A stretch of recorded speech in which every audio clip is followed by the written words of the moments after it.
주전 800년대가 이사야 선지자가 활동했던 시대인데요. 하박국 선지자는 같은 시대 선지자입니다. 이렇게 하니까 시대가 좀 연결이 되시죠. 예배에 대한 말씀을 하박국 선지자가 주셨는데요. 다시 읽어본다면 오직 여호와는 그 성전에 계시니 온 땅은 그 앞에서 잠잠할지어다. 하나님의 절대적인 주권을 알려주고 있는 대목입니다. 자, 오늘은 예배 순서에 대해서 다룹니다. 예배 순서에 대해서 나눌 내용을 준비하려다 보니까 너무 힘든 마음이 들더라고요. 우리 성경 말씀 본문 정해서 나누면은 우리가 깊이 파고들면서 은혜로운 내용들을 연구해서 나눌 수가 있는데 예배 순서를 가지고 어떻게 의미 있게 이 시간을 가질 수 있을까? 빨리 예배 학교가 끝났으면 좋겠다는 마음이 들고 그렇습니다. 자, 아무튼 오늘 너무 길지 않게 간단하게 한번 다루겠습니다. 제가 여기서 취할 수 있는 의미는 지금까지 이제 초대교회부터 현대까지 내려온 예배 순서들이 다양한 갈래가 있습니다. 그런데 어떤 것은 새로 생기기도 하고 없어지기도 하고 그렇거든요. 그 의미들을 좀 살펴볼 수 있는 기회가 될 것이고요. 제가 중고등부 시절 성장하면서 이제 주일 예배도 드리고 교회 학교 교사도 하고 오후에는 또 토요일에는 중고등부 예배도 드리고 11시 옛날에는 대예배라고 그랬죠. 대예배 찬양대도 서고 이렇습니다. 이러다 보니까 저 나름대로 느낀 거는 예배 순서가 좀 단조롭지 않은가 이런 걸 느꼈거든요. 어른 예배. 예. 그래서 그렇게 느낄 만한 그런 이유도 좀 발견했고요. 그 요점을 잠시 나눈다면은 저의 경우에는 중고등부 때 드렸던 그 예배 순서가 저희 목사님은 이제 고등학교 1학년 때 오신 목사님이 이제 김제 출신이고 호남신학대학교 출신이세요. 그러니까 우리 지역이기도 하면서 호신에서 이제 배우셨는데 아마 그때까지는 그러니까 이제 우리 그 장로교 통합교단에서 그 예배 순서라든지 이런 거 갱신운동을 일으키신 분은 한일장신대 총장 지내시고 이제 은퇴하신 정장복 교수님이시거든요. 근데 이제 그 영향이 호남신학교까지는 안 왔던 것 같아요. 그러니까 그 저희 고향교회 목사님이 진행하신 예배 순서는 1800년대 말에 한국교회 처음 예배가 들어왔을 때 그 예배 순서예요.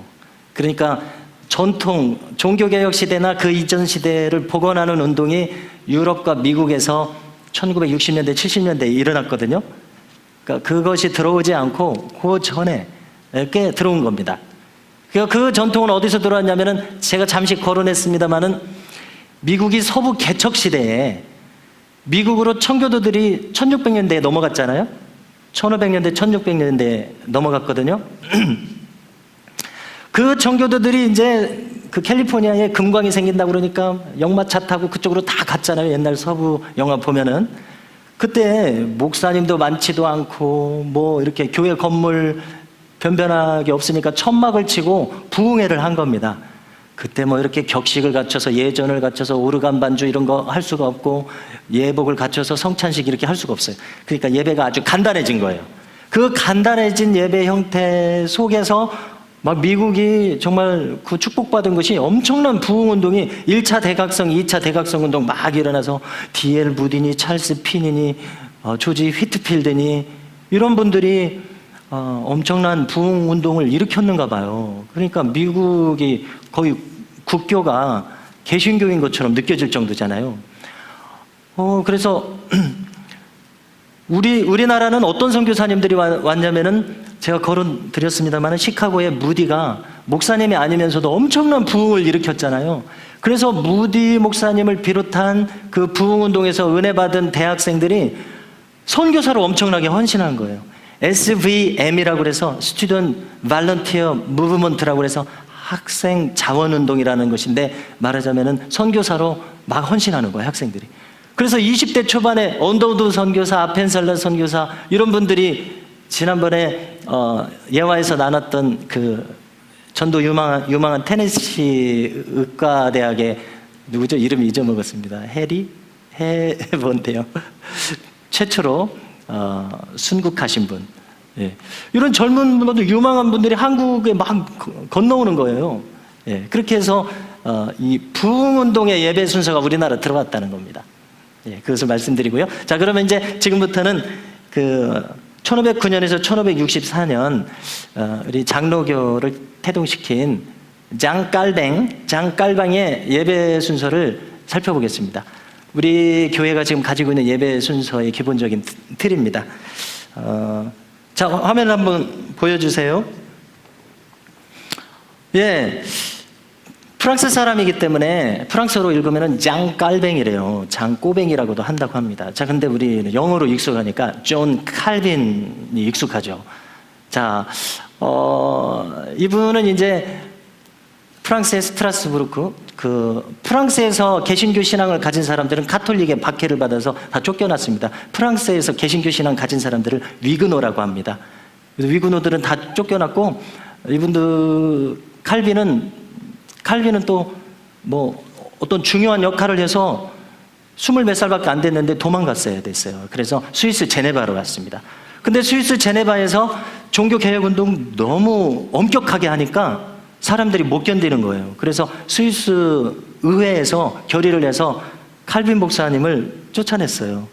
그래서 프랑스 스트라스부르크로 가서 거기서 하다가 가만히 지내보니까 칼빈이 오라요. 그래서 다시 오시라고 그래가지고 칼빈이 다시 제네바에 와서 개혁운동을 마무리했습니다. 연도가 나와 있죠. 그래서 칼빈 예배 특징이 나와 있습니다. 자, 우리가 간략하게 넘어가야 될 텐데요. 첫 번째로 매주 성찬을 하자고 했고요. 두 번째로 이게 중요한 거죠. 개신교에서는 말씀 중심으로 완전 더, 왜냐면은 가톨릭의 예배나 가톨릭의 신앙생활이 비성경적인 게 너무 많이 들어와 있는 거예요. 아까도 우리 루터의 그 심장이 그려져 있는 거 보셨잖아요. 이게 지도를 바꾸고 천지개벽을 시키는 종교개혁 운동이었기 때문에 또 목숨을 걸고 해야 되는 것이었단 말이에요. 그 막 천년 넘게 가톨릭이 지배하고 있는 그 세상에서 거기서 새로운 운동을 일으키니까 얼마나 그 반발이 심했겠습니까? 그러니까 그 빨간 심장만 보더라도 얼마나 이게 강한 운동이었다는 것을 알 수가 있습니다. 말씀 중심이에요. 그다음에 예전시의 성령의 역사를 강조했습니다. 그러니까 설교하기 전에, 성찬식 하기 전에 성령님의 임재를 구하는 기도, 이제 라틴어로는 에피클레시스라고 하는데 성령님 임재를 구한다, 그런 뜻이더라고요. 그다음에 이제 시편 찬송을 사용했습니다. 자, 여기서 시편 찬송을 많이 사용했다고 하는데 우리가 어떻게 알아요, 그것이? 근데 이제 요즘 세상이 좋아져서 유튜브에 또 올려놨더라고요. 또 여기를 또 전문적으로 하시는 분들이 올려놨나 봐요. 자, 그래서 준비했습니다. 한번 들어보겠습니다. 한 1분 정도만 들어보겠습니다. 아, 칼빈이 시편으로 이렇게 예배를 드렸구나 하고 한번 느껴보겠습니다. 사운드도 좀 키워주시고요. 제네바 살터, 제네바 시편 35편이네요.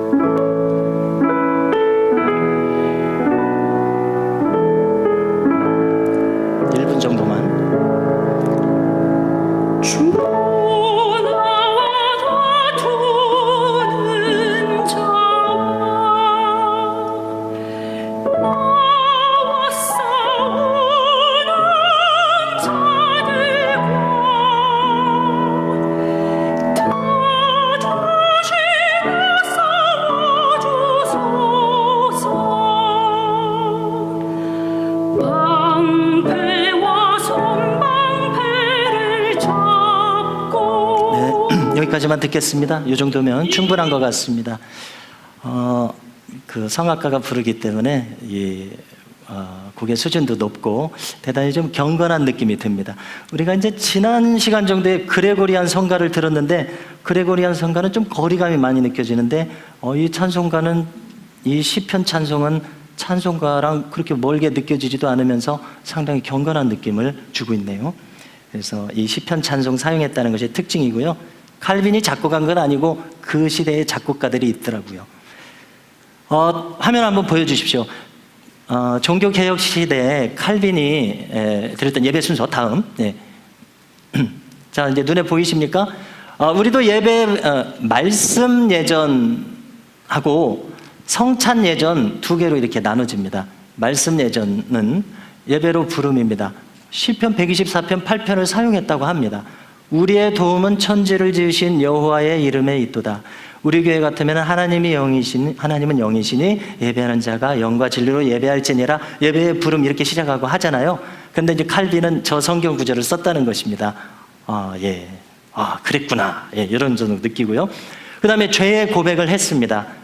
우리가 참회의 기도를 하는 것 전통이 저기서 이렇게 오고 있다는 거 확인이 되고요. 성경 구절을 낭독했는데 이제 이거는 참회의 기도 다음에 성경 구절 낭독하는 것입니다. 사죄의 선포, 특이한 것이 나왔습니다. 10계명, 첫째 돌판, 1계명부터 4계명이죠.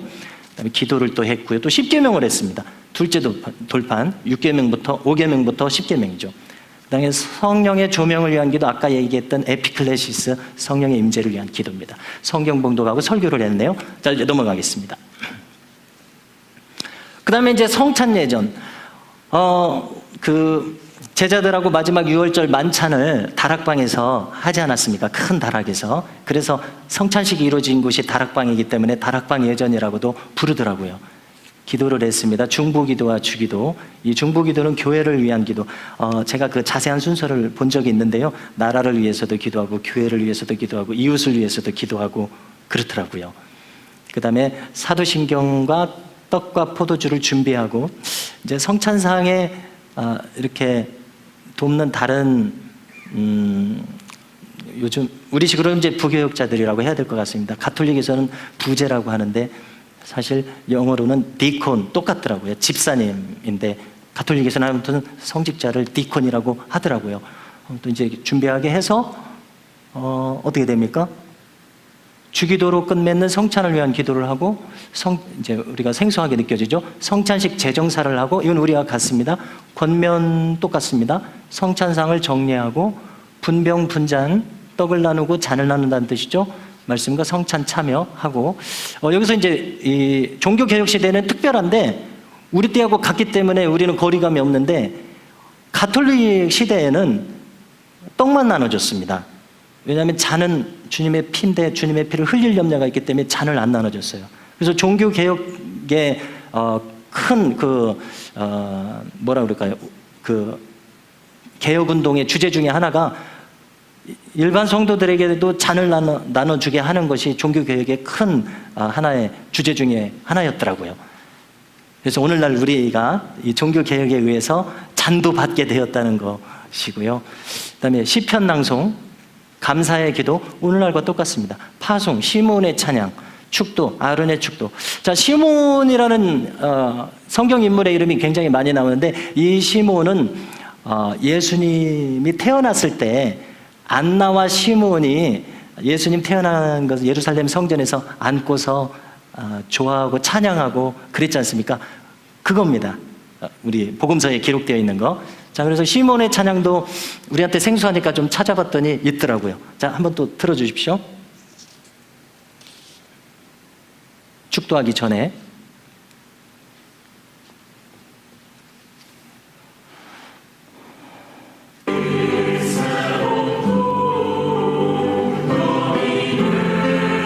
중간부터 나오는데 이제 라틴어고, 해석은 우리 한글이 지금 저기 적혀 있죠.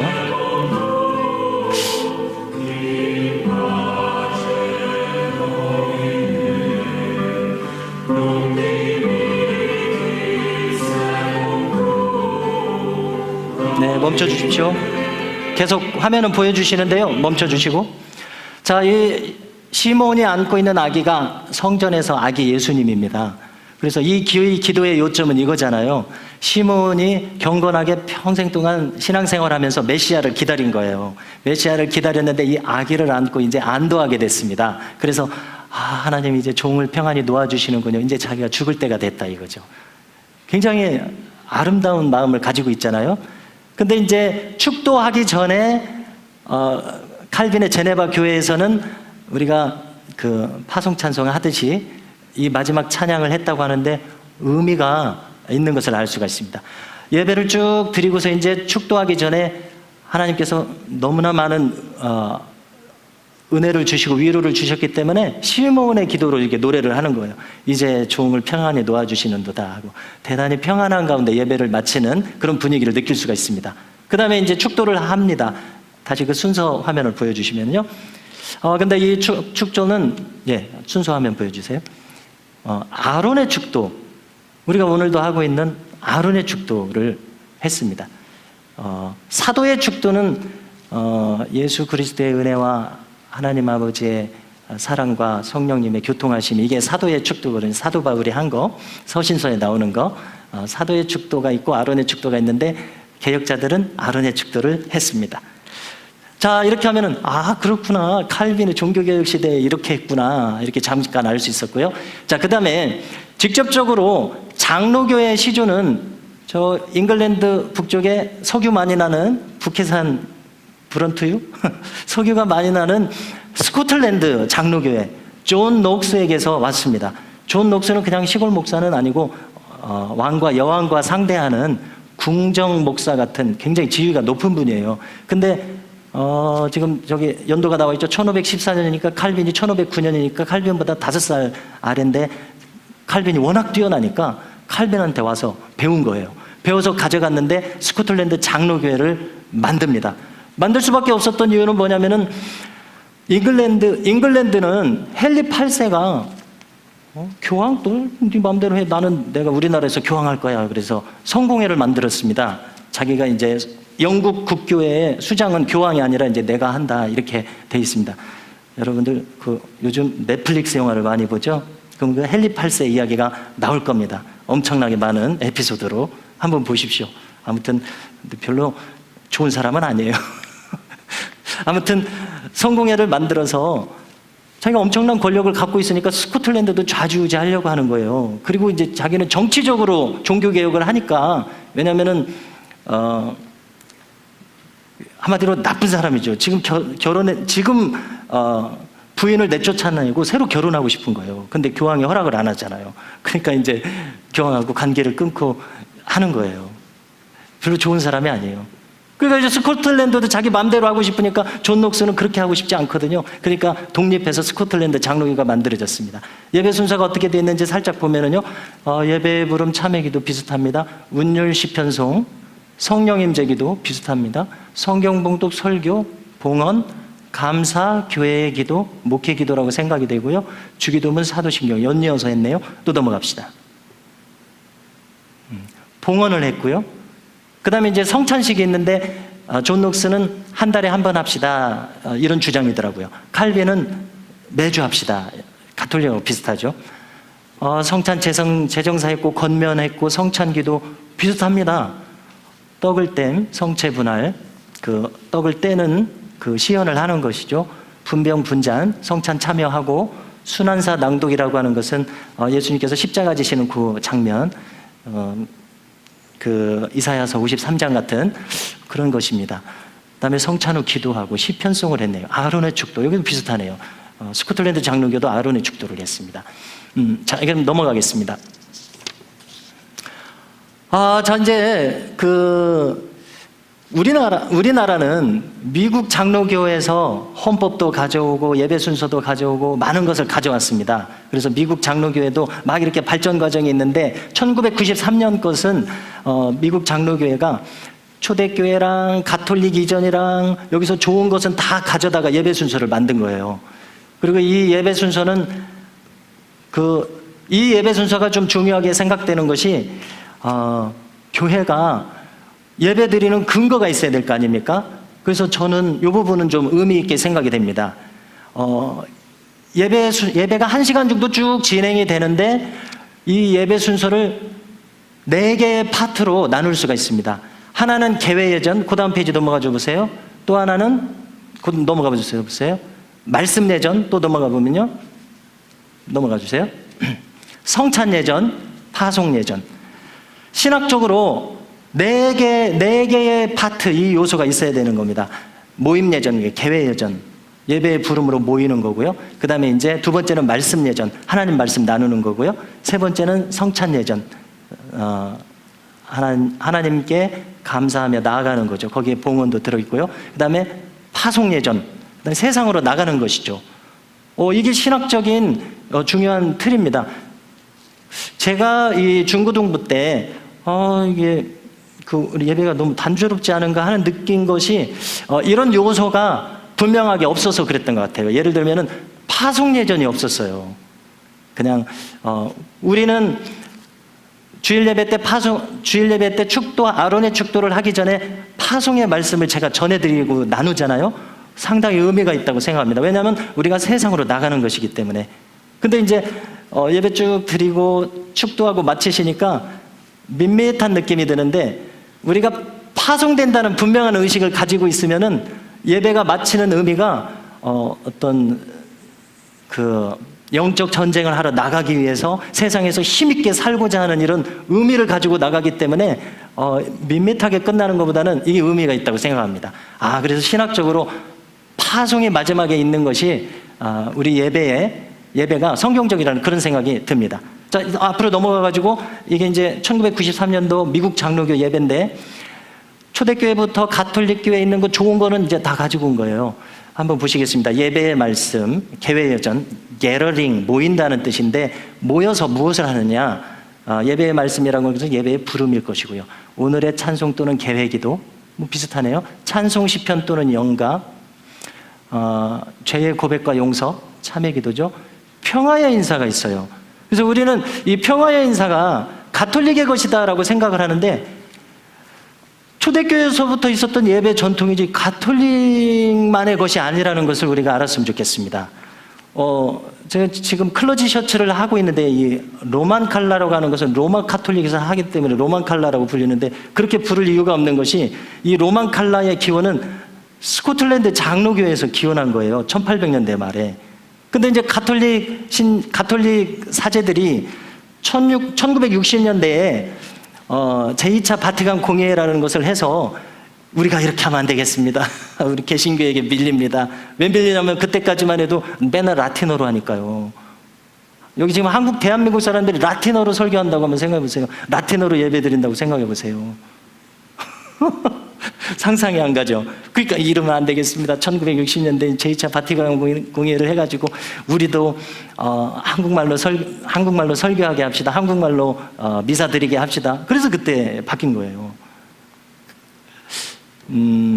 자, 그러니까 이것도 이제 개신교에서 온 거예요. 저도 작년에 알았어요. 진작에 아는 것이 아니라 그런 줄 몰랐습니다. 이게 개신교에서 유래됐다는 거. 누가 시비 걸면 꼭 그렇게 대답하시기 바랍니다. 이거 원래 스코틀랜드 장로교회 거야. 이렇게 한마디 하십시오. 그래서 우리 통합교단을 중심으로 해서 이 클러지 셔츠가 많이 들어와 있습니다. 근데 좋은 것 같더라고요. 다양해지고 풍성해지니까요, 의미가. 평화의 인사를 지금 녹색으로 했는데요, 평화의 인사가 가톨릭의 것만이 아니라는 겁니다. 다음 페이지 한번 넘겨주시겠습니까? 평화의 인사가 이런 내용이죠. 예배 인도자가 목사님이겠는데, 주님께서 여러분과 함께 양손 이렇게 펼치고서 회중을 축복하고 인사하는 거죠, 한마디로. 그래서 이제 회중은 또한 목사님께 함께 하소서 붙이기도 하고. 그래서 미국 장로교회는 이것을 살리겠다는 겁니다. 아니나 다를까 우리 한국교회도 통합교단에서 이걸 살려서 하는 교회가 있더라고요. 또 기장 측에서는 또 적극적으로 살려서 하고. 그래서 이것의 의미는 교제하는 거죠. 인사하고 교제하는 것입니다. 아까 예배 전에 집사님 덕분입니다 이렇게 인사하자고 그랬는데, 의미는 비슷할 겁니다. 혹시 가톨릭에서는 좀 경박하지 않느냐 하는지는 모르겠어요. 근데 우리 하는 사람이 좋으면 되는 거죠. 그렇지 않나 생각을 하고요. 근데 이제 이렇게까지 하는 것은 형식을 많이 갖춘 겁니다. 그런데 초대교회부터 한 것이기 때문에 의미가 없지 않습니다. 의미가 있습니다. 근데 이제 미국 장로교는 이걸 가지고 들어왔고요. 다시 다음 페이지로 넘어가서, 말씀 예전에서는 설교 전기도, 구약 성경 낭독, 시편, 사도서신 낭독. 이게 좀 복잡하게 느껴집니다. 이게 성서 정과라고 해서 1년 365일 읽을 성경 부분이 정해져 있어요. 이건 어디서 왔냐면은 유대교에서 왔습니다. 유대교 구약 성경 타낙 굉장히 두껍지 않습니까? 유대교는 이렇게 한대요. 그 주에 랍비가 여기서 여기까지 읽어라 이렇게 정해준답니다. 그러면 그 주에는 그것만 읽는 거예요. 다른 거 읽을 필요가 없이. 그것만 계속 반복해서 우리가 통곡의 벽을 보면 유대인들이 막 계속 중얼중얼하면서 막 하지 않습니까?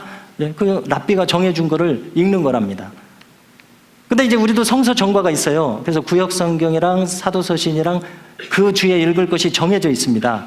우리 통합측에도 정해져 있어요. 통합측 홈페이지 들어가 보면 매일매일 그것이 정해져 있어요. 통합측 달력도 보면 매일매일 그것이 정해져 있어요. 성가, 찬송, 시편, 영창 부분은 연가 이렇게 복음서 낭독. 이거 한 예배 시간에 다 하려면 1시간 내에 다 할 수 있을는지 모르겠습니다. 설교를 10분 해야 될 것 같아요.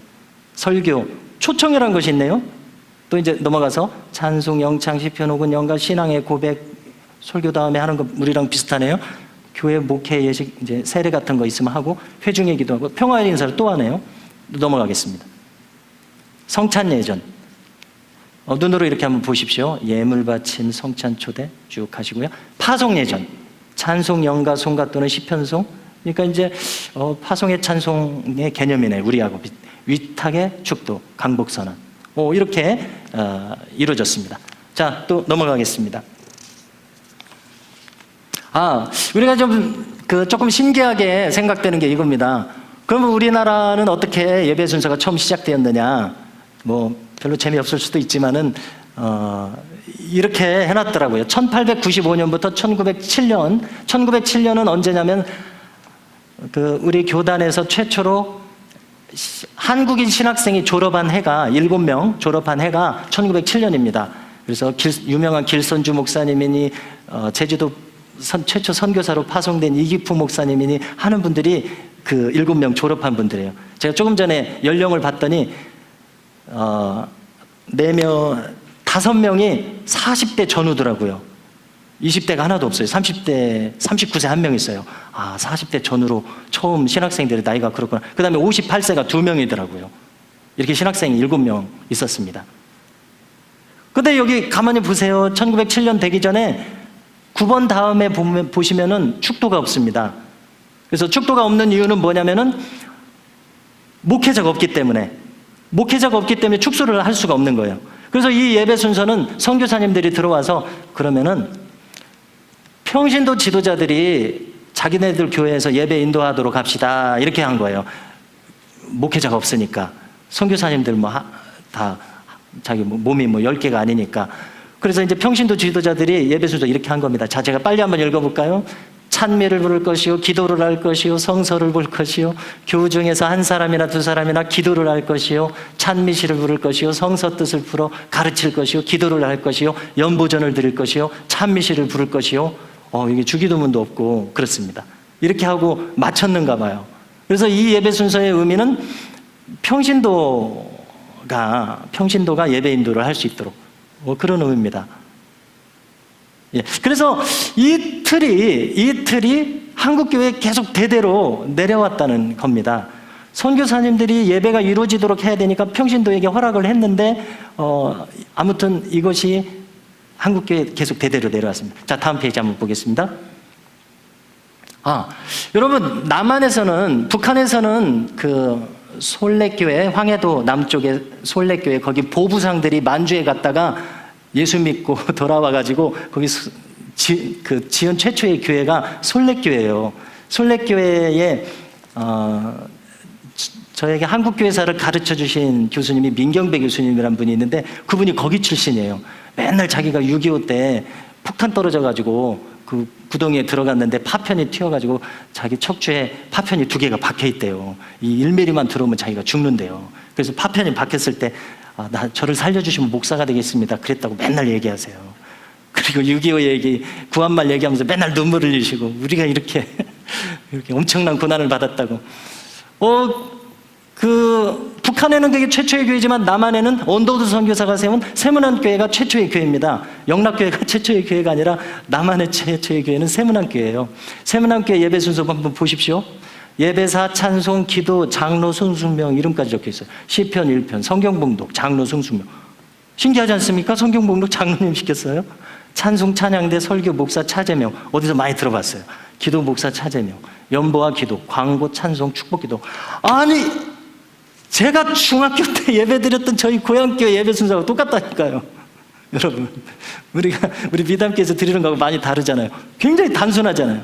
오, 세문안교회가 굉장히 격조 높을 줄 알았더니 부흥의 그 예배 순서 그대로 가져와가지고 저렇게 단순했다니까요. 다음 걸 보십시오.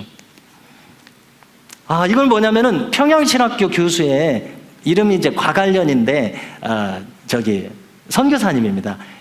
그 미국 선교사님들이 한국 이름 쓰잖아요. 그러니까 미국 선교사님인데 이 교수님이 이제 그 제대로 된 예배 순서를 가지고 들어온 거예요. 1919년에. 근데 이제 많이 보급은 안 됐나 봐요. 우리 전주에 보급이 됐을는지 모르겠습니다. 아무튼 보급이 안 됐나 봐요. 아무튼 보십시오. 좀 약간 생소한데 총설, 성경요절, 기도, 찬송, 자복, 고백의 기도가 있네요. 아까 그 세문안교회는 없었잖아요. 그러니까 이 장로교, 그러니까 칼빈이나 스코틀랜드 장로교회 원래 원류가 이 이제 교수님은 배우신 분이니까 여기 지금 들어와 있는 거예요. 찬송, 성경봉독, 미리 정해진 성경봉독. 아까 그 제가 성서 정과라고 했는데 360을 읽을 성경이 정해져 있다고 그랬잖아요. 그걸 지금 도입한 거예요. 신경, 사도신경 10계명 중 하나를 하고, 10계명 보니까 칼빈이 했던 거 그대로네요. 찬송, 성경봉독, 강도와 관련된 부분. 강도, 우리가 이제 합동 측에서는 전도사라고 안 하고 강도사라고 하지 않습니까? 강도로 오해하면 안 되는 강도사. 설교한다는 뜻이죠. 공기도, 목회기도로 이해가 되고요. 찬송, 연보와 기도, 연금은 헌금이죠. 오른쪽으로 올라가시면은 광고가 여기 있습니다. 지금 아직 설교 안 했잖아요. 설교 안 했는데 광고를 먼저 하고 있어요. 찬송이 있고 강도가 설교잖아요. 그리고 강도, 기도, 찬송, 안수축복은 뭔지 모르겠습니다. 축도가 아니고 안수축복은 뭔지 모르겠어요. 묵상이 있어요. 이렇게 예배 순서가 돼 있습니다. 자, 그래서 교수님이 보급하고자 한 건데 많이 보급된 것 같지는 않습니다. 자, 다음 한번 넘어가겠습니다. 그래서 이 통합 예배라고 하는 것은 무엇이냐면은, 예배 순서의 변화가 필요한 것은 그 시대에 맞게 예배함으로써, 그 시대의 문화와 조화됨으로써 좀 더 복음을 잘 전하자는 거죠. 아까 가톨릭 교회에서 그러면 안 되겠습니다. 이제 더 이상 버틸 수가 없습니다. 한국에서는 한국말로 미사를 드리고, 다른 데서는 다른 말로 미사를 드리고, 영어로 들을 때는 드리고, 뭐 스페인말로 들을 때는 스페인말로 드리고, 라틴어를 고집하지 않겠습니다. 이렇게 거기도 변화가 없을 것 같은데 변화를 가져오는 것처럼, 우리도 이 현대 사회를 살아가는데 예배 순서를 고집할 수만은 없는 요소가 있어서 예배 순서의 변화를 가져오는 거예요. 그래서 이 통합 예배라고 하는 것은 무엇이냐면은, 현대에 필요하다고 생각되는 예배 요소와 전통적인 예배 요소를 통합한 것입니다. 그래서 여기 많은 것을 다 가지고 왔어요. 그래서 여기서 이제 취사 선택할 필요도 있고 그렇습니다. 그래서 저도 뭐가 고민스럽냐면은, 현대인이 은혜롭게 충만하게 자기의 문화의 옷과 맞게 예배 드릴 수 있는 것이 필요하겠다고 생각하는데, 여기에서 배울 만한 요소가 있다고 생각이 돼서 이렇게 소개하는 것이 의미가 있다고 생각합니다. 그러니까 지금 저와 함께 이런 것이 있구나 함께 배우신 다음에 저랑 장로님들이랑 또 모든 교우들께서 무엇은 우리에게 수용하면 좋겠습니다, 이런 의견들도 있을 것입니다. 그러면은 그런 것들이 우리가 이렇게 하면 좋겠습니다 하면 수용해서 할 수도 있으리라고 생각을 합니다. 자, 그러면은요, 벌써 이제 이 모임 예전 예배 개회 때 이루어지는 것들인데, 여기 지금 녹색으로 적어온 것들이 예배가 처음 시작할 때 가능한 것들입니다.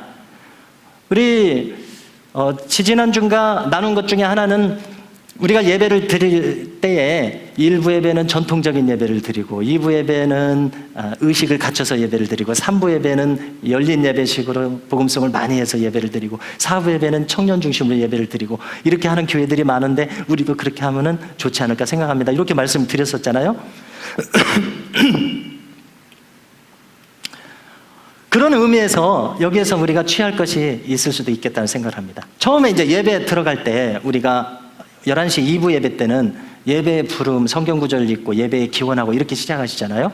그 전통적인 예배 형식을 가지고. 근데 어떻게도 시작할 수 있냐면 비공식적인 찬양이라고 하는 것은 unformal praise겠죠. 말하자면은 형식을 갖추지 않은 찬양이니까 쉽게 말해서 우리가 조금 전에 목사님 찬양 인도한 것처럼 은혜롭고 충만하게 예배를 찬양을 하는 겁니다. 20분이고 30분이고 간에 앞에 찬양을 충분하게 하는 겁니다. 주일 예배인데도 불구하고요. 이 모임 예전에서요. 그런가 하면은 오르간 서곡은 전통적인 교회에서 할 수가 있을 것입니다. 우리 교회도 이렇게 오르간이 있는데 파이프 오르간이 있는 교회에서는 그것을 가지고 뭐 30분이고 10분이건 간에 오르간으로 이렇게 예배 전에 이렇게 해주시면 경건한 마음으로 묵상하며 준비할 수 있겠더라고요. 그래서 오르간 서곡을 하는 것도 대단히 경건한 예배 분위기를 이끄는데 장점이 될 것 같아요. 상당히 다르죠?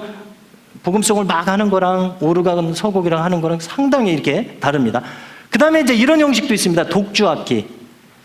회중들이 다 가만히 있는데 바이올린 주자가 예배 시작에 적합한 어떤 CCM이나 이런 찬양이나 찬송가를 독주를 하고 시작하는 거예요.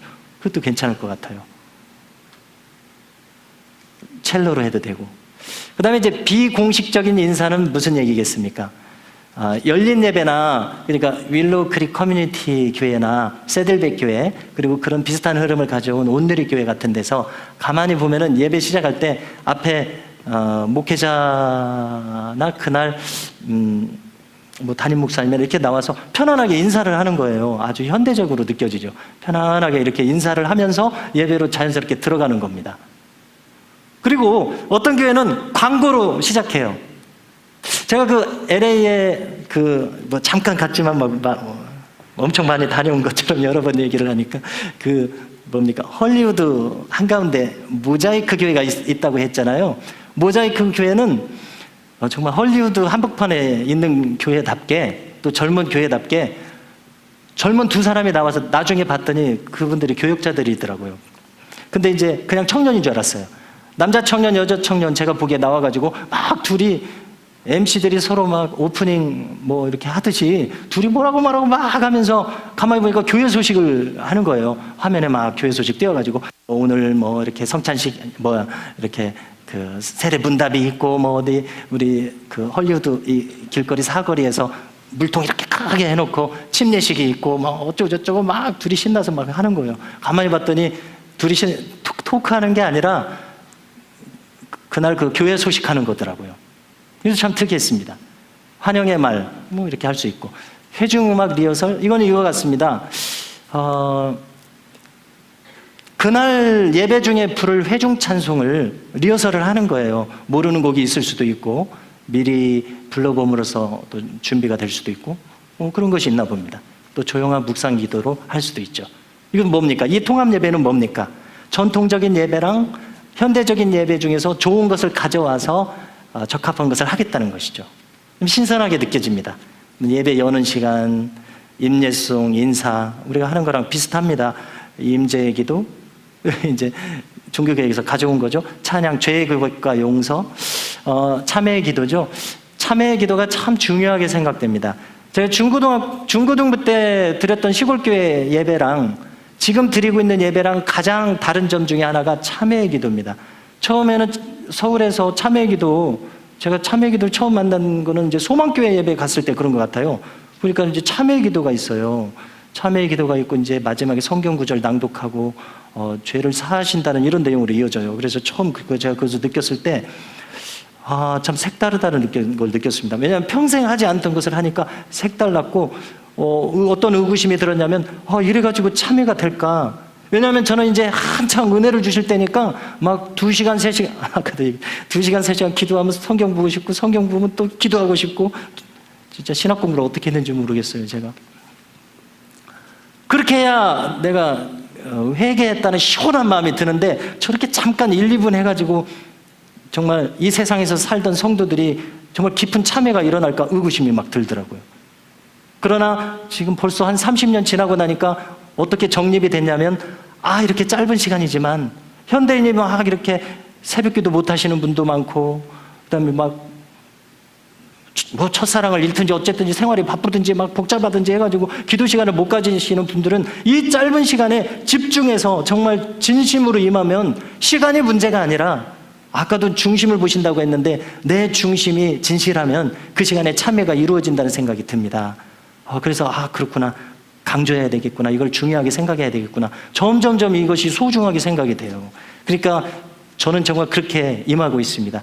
교우들께서도 그냥 뭐 형식적인 순서네 하고 이렇게 하지 마시고, 이 시간에 제가 뭘 보고 놀란 적이 있냐면은, 한 번은 어떤 영상을 보니까 이 가톨릭인가 감리교인가 그래요. 어떤 미국 교회 예배 영상인데 앞에 그 영성체를 하지 않습니까? 영성체라고 하는 것은 영은 영접한다는 뜻이고 성체는 그리스도의 몸이라는 뜻이, 거룩한 몸이라는 뜻입니다.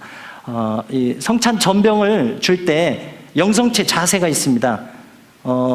받아가지고, 자, 이렇게 받으면은 왼손으로 내 입에 넣어야 되죠. 이렇게 받으면은 오른손으로 내 입에 넣어야 되죠. 그러니까 오른손잡이는 이렇게 받으시고 왼손잡이는 이렇게 받으셔야 되는데, 그 목회자가 전병을 건네줄 때 그냥 이렇게 받는 것이 아니라, 저도 최근에 배웠어요. 영성체 자세가 있는 거더라고요. 그러니까 거룩하게 모셔드리는 거죠. 이렇게 한번 해보십시오. 이렇게 엇갈려서 오른손잡이면 오른손 밑으로 넣으시고 왼손잡이면 왼손 밑으로 넣으셔서, 저희 교회에서도 이제 나중에 제가 전병을 나눠드리면, 다른 목회자도 이렇게 전병을 나눠드리면 쭉 줄지어 서서 나와서 성체를 받으실 때 이 자세로 하면 의미가 있을 것 같아요. 이거를 이제 배우기 전에는 자기 뭐 마음대로 하죠. 저도. 그래서 그 담임 목사님이 주시는데 제가 어떻게 받냐면, 나중에 생각해 보니까 제가 이렇게 받는 거예요. 생각해 보십시오. 이렇게 받는 거라. 목사님이 주시는데 침 튀었어요. 목사님 이렇게.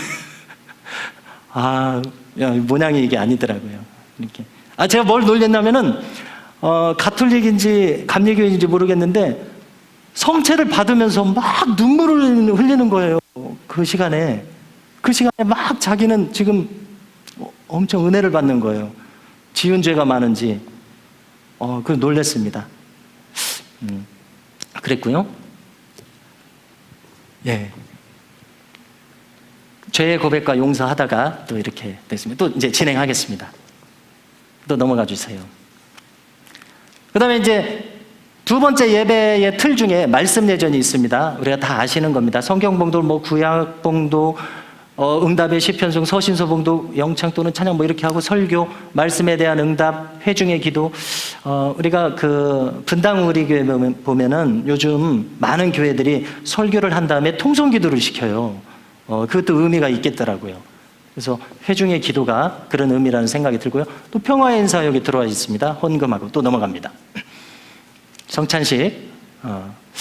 성찬에서 감사, 여기 삼성송이 있는데 이제 거룩 세 번입니다. 우리 교회 2부 예배 드릴 때 그 찬송가 8장 거룩 그것이 삼성송입니다. 3번 거룩하다는 뜻이죠.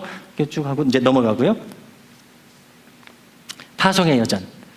광고가 여기 들어가 있고 축도가 있고 파송 찬송이 또 뒤에 나와 있네요. 파송의 말씀이 또 뒤로 나와 있어요. 예, 뭐 이렇게 특이한 경우. 자, 이렇게 해서 통합 예배를 봤을 때는 여러 가지 요소들이 이렇게 들어왔지만, 가장 색다르게 기억에 남는 것은 예배 도입을 할 때 다양한 형식을 택할 수 있겠다는 것입니다. 그래서 전통적인 예배가 되느냐 아니면 조금 열린 예배가 되느냐, 이렇게 됩니다. 그래서 이 예배 순서가 정확하게 어떤 기초에서 왔다고 하는 것을 우리가 지금 살펴봤습니다. 살펴봤는데, 무턱대고 예배를 드리는 것, 어떤 철학이 없이 예배를 드리는 것하고는 차이가 있다는 생각이 들었습니다. 그래서 우리가 이런 예배 형식들을 가지고 취사선택해서 우리 교회에 적합하게 활용할 수 있었으면 좋겠습니다. 자, 이상으로 오늘 내용을 마치겠습니다. 잠시 기도하겠습니다. 하나님 아버지, 이 시간에는 전통적으로 내려온 예배의 순서들과 그 의미를 살펴봤습니다. 저희 교회를 사랑해 주셔서 하나님의 임재가 충만하고, 저희들이 진정으로 주님 앞에 참여하며 나아가며 하나님의 말씀을 마음의 중심을 다하여 받아들일 수 있는 참된 예배를 드리는 교회가 되도록 인도하여 주시옵소서. 하나님 아버지, 이 예배 회복 학교를 통하여서 저희들 안에서 하나님께 진정으로 예배하고자 하는 열망이 점점 더 깊어질 수 있도록 인도하여 주시옵소서. 예수님의 이름으로 기도드리옵나이다. 아멘.